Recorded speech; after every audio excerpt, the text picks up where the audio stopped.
al Tren Maya le espera todavía un largo camino por recorrer. Hay comunidades indígenas que mantienen su oposición a este proyecto, amparos en curso, además faltan, bueno, ya lo hemos dicho una y otra vez, faltan los estudios de impacto ambiental, social, geológico y arqueológico que den toda la certeza jurídica al avance de esta obra, de esta gran obra. Pero Fonatur se ha propuesto concluir la que es considerada una de las obras insignia del gobierno actual. Aquí en Mega Noticias TVC le presentamos un especial periodístico sobre las claves del proyecto, que además es uno de los más cuestionados y polémicos.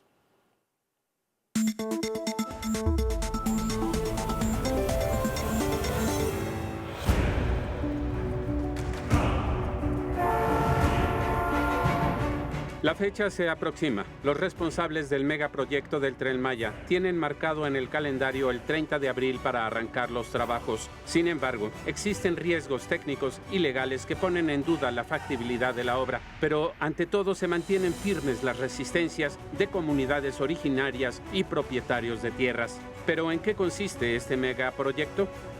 Recorrido 1,466 kilómetros por 42 municipios de 5 estados del sureste mexicano: Campeche, Chiapas, Quintana Roo, Tabasco y Yucatán.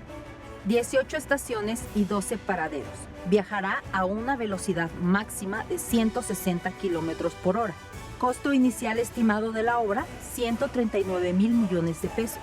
Propósito del proyecto: generar desarrollo económico y conectividad entre regiones que en conjunto albergan a 4 millones de personas. De ellas, en promedio, el 51% sufre pobreza y el 12% pobreza extrema, de acuerdo con datos del INEGI. Captación turística esperada: 17 millones de visitantes al año. Con la construcción del tren se espera generar alrededor de 300,000 empleos directos e indirectos. Pero no solo es el tren, también es un proyecto que implica un reordenamiento territorial, le han llamado cambiar el rostro a la península de Yucatán, que implicará la construcción de nuevas ciudades, de pueblos de desarrollo y bueno, y de toda una edificación de infraestructura que está pensado en el turismo. El Tren Maya está alineado al Plan Nacional de Desarrollo 2019-2024 y justamente se propone generar desarrollo económico a través del turismo en una zona de alta marginación.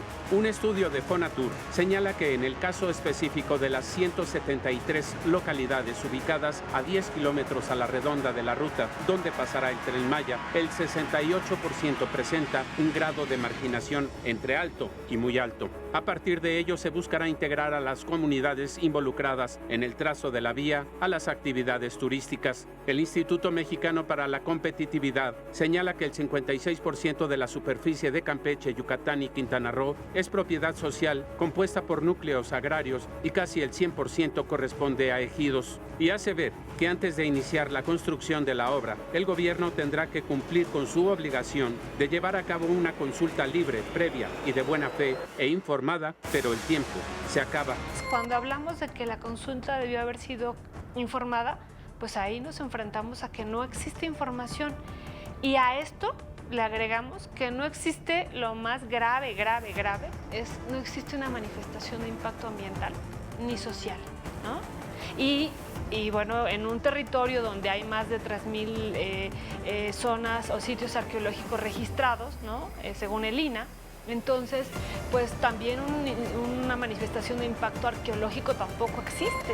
Pero la fe del gobierno federal en este gran proyecto no ha encontrado eco en algunos sectores de la población. El documento Ficha Técnica del Tren Maya, presentado por la Cámara de Diputados en septiembre de 2019, señala que poco se ha hecho para conocer, entre otros impactos, el crecimiento de la mancha urbana y todo lo que esto conlleva, y dice textualmente: no se han presentado documentos oficiales donde esté contemplado el impacto ambiental, así como informes o consultas con las comunidades indígenas afectadas por la construcción del megaproyecto.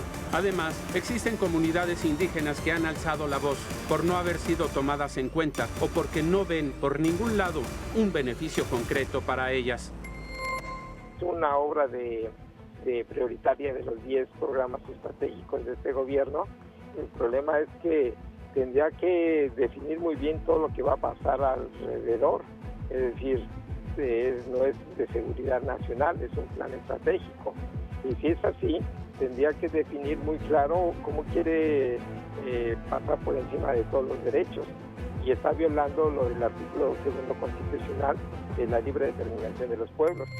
Para el Ejército Zapatista de Liberación Nacional, el EZLN, la consulta popular realizada por el gobierno federal a mediados de diciembre pasado fue una simulación. Un comunicado de esta agrupación acusa al gobierno de querer entregar los territorios indígenas al gran capital industrial y turístico. Inclusive la oficina en México del Alto Comisionado de las Naciones Unidas rechazó la consulta ciudadana que le dio el sí al tren, sin mencionar los efectos negativos de la obra. Ante este panorama, el Consejo Regional Indígena y Popular Expujil interpuso en enero pasado el recurso de amparo contra el Tren Maya. Que está imponiendo un proyecto desde arriba y está en contra de un modelo de desarrollo que viene desde abajo. Cuando hablamos de esto es que pareciera nuestro papá, el gobierno, que viene a pensar por nosotros, que viene a decidir por nosotros y que nos viene a educar y a enseñar el camino correcto. Cuando ya vimos que los demás lugares donde han hecho lo mismo, sigue peor.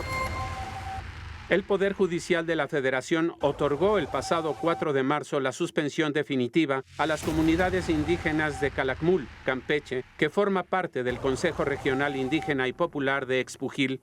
La juez del caso dio entrada al amparo por las violaciones a los derechos humanos de esas comunidades, así que no podrán realizarse obras del proyecto en ese punto del recorrido.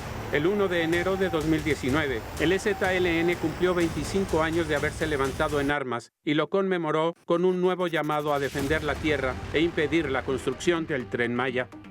A más de un año de esta advertencia, el subcomandante Moisés mencionó que el gobierno mexicano los reta con la imposición de megaproyectos en territorios indígenas y lanzó una frase de abierto desafío: la defensa de la tierra es a muerte.